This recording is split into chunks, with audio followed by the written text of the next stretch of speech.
Dear God, are we almost done these goddamn games? Oh, bitch! There's only 3 of them and we're on the 2nd. By the way, thanks for being Johnny Cheap-Ass and buying a fucking broken disc on eBay. Now we can't even finish the goddamn game. Everyone agrees with me. This series is shit. They don't all agree, just everyone who voted for it fucking abandoned us. Anyway, it's Brian and Jim here with DrinkABeerandPlayAGame, and today we're checking out Umjammer Lammy for PlayStation 1. Released in 1999, this is a spin-off of the original title. It was once again Yeah, game sucks so much can't even talk about it. Damn it. Released in 1999, this game was... Yeah! Released in 1991, this game was the spin-off to the original Parappa the Rapper. It was once again developed by Nana Osha and published by Sony. Basically, this time around, you play as a lamb who's in a rock band, and you do the same thing you did last time. And, well, like I already bitched about, we're not going to give a review of a game that we beat because the disc is scratched beyond repair. I even tried the toothpaste trick. Alright, so looking at the graphics, just like Parappa the Rapper. Really? I'm such a pun master. Jim, your smacks don't even hurt. Fuck you!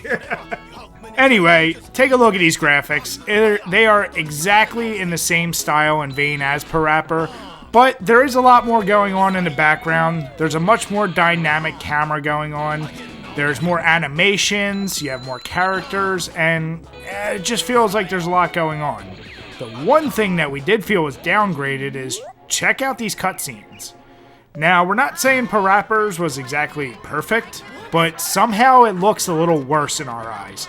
So, when scoring this, we were initially going to give it a bump up, but in reality, since it did come out after Parappa, it didn't improve enough in our eyes, so I still kept it at a 5, Jim still kept it at an 8. As far as beer, I'm going to add 2.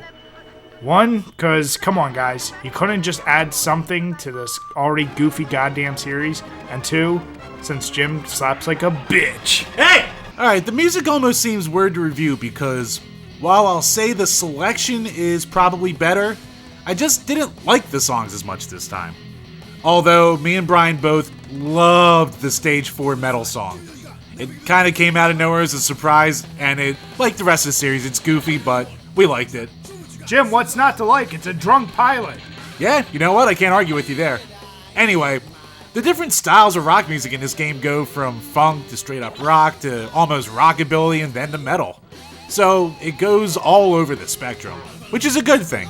But they just kind of seemed a little more bland than they were before. There's still the humor, but it isn't, I don't know, quite as good.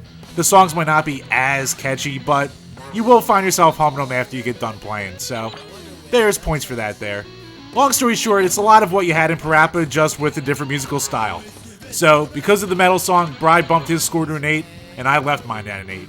And as far as beer goes, 1 beer for 1 drunk pilot, why not? So the control is one area where this game definitely did improve. It might not have improved significantly because you still have all the same problems I had with the original Parappa, meaning when they show you what you need to hit, you could put in any random input and get a higher score. I know, once again, it's a situation. If you played the game, you know what I'm talking about. If you don't, well then, just keep listening to me ramble on. The thing that I like about this game is the input seems to be much more fair, and it gives you a better signal of when it's your turn. With Parappa, it always seemed like by the time you saw his little face coming across the screen, it was too late. This game gives you plenty of time, and it also seems to be easier to get cool ratings. With that being said, I did bump my score up 1, so I gave it a 6. Jim gave it an 8. And as far as beer, I'm not even going to add 1. I know what to expect from this goddamn game at this point. The gameplay, at its core, it's a lot of the same of what we had before. The scrolling for the musical notes is a little different, and like Bri said, the control's so intertwined with the gameplay that since it's a little better, the gameplay's actually a little better. But it is harder. And you have to be a lot more exact or actually be able to make real, kind of grooves with your guitar. You can't just mash as much as you did before. You almost have to plan it out. Added to the game is multiplayer modes. So you have co-op where Lammy teams with Rammy. Get it? Get it? I don't get it. Lammy and Rammy? Lammy and Rammy? Lammy? Lammy and Rammy, they have... Ow! Fuck! That's a slap. Ow. Anyway, ow. So, what you have is you have co-op multiplayer, or you can go against each other. And also, just like before, you have a side mission that you can unlock, but like I said, because of Cheapy McCheaperton, we couldn't do it. We both bumped it up by 1 because of all the extra content. So, Brad gave it a 6 and I gave it an 8. And as far as beers go, I'll add a beer for the ability to play with someone else. Why not? Oh boy, the originality is where we really brought the score down on this game. Now, keep in mind, when we score originalities, any games that are in a series would have to give something really significant for us to still give it the same high scores. With that being said, this game did offer the multiplayer, it did offer a new-ish story, and a lot of new musical tracks, but everything else is what you've come to expect.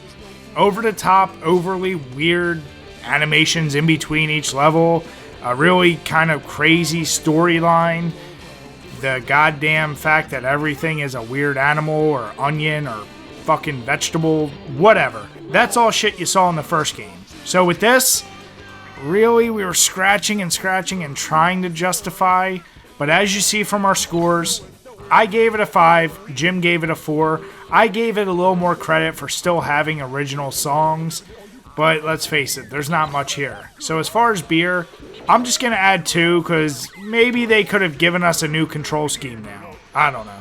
The replayability. This will be quick. They added multiplayer. So you get all the good from before, plus all the new that comes with playing with a buddy, either with or against them. You can also play co-op with a computer, so if you don't have any friends, you can just play with the computer in the co-op mode. Jim, it's like your childhood! I just wanted a people Rammy. Anyway, we both bumped it up to 8s. More content means a better score, and you don't need a beer here.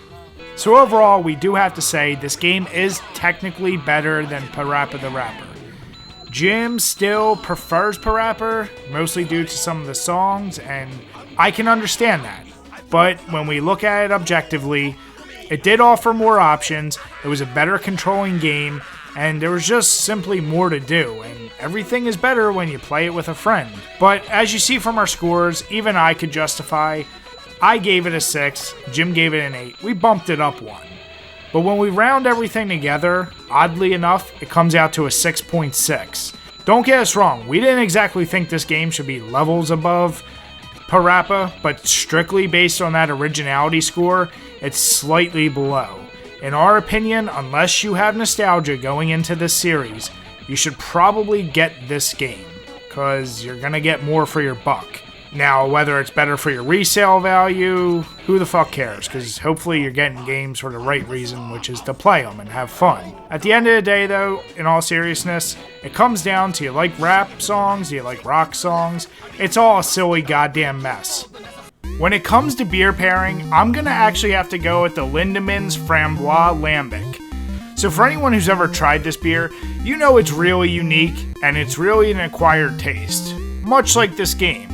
The people I do know who enjoy drinking this love the hell out of it. And I think you're going to find that with such a low alcohol percentage, it'll pair well with a game like Umjammer, because you're going to need all your senses, but you're going to need some kind of really bold flavor to match the boldness of a game like this. So remember to drink your beers and play your games responsibly. As always, guys, thanks for checking out this video, and if you enjoyed it, make sure you give us a thumbs up, leave some comments, or better yet, why not subscribe? Till next time, guys, cheers.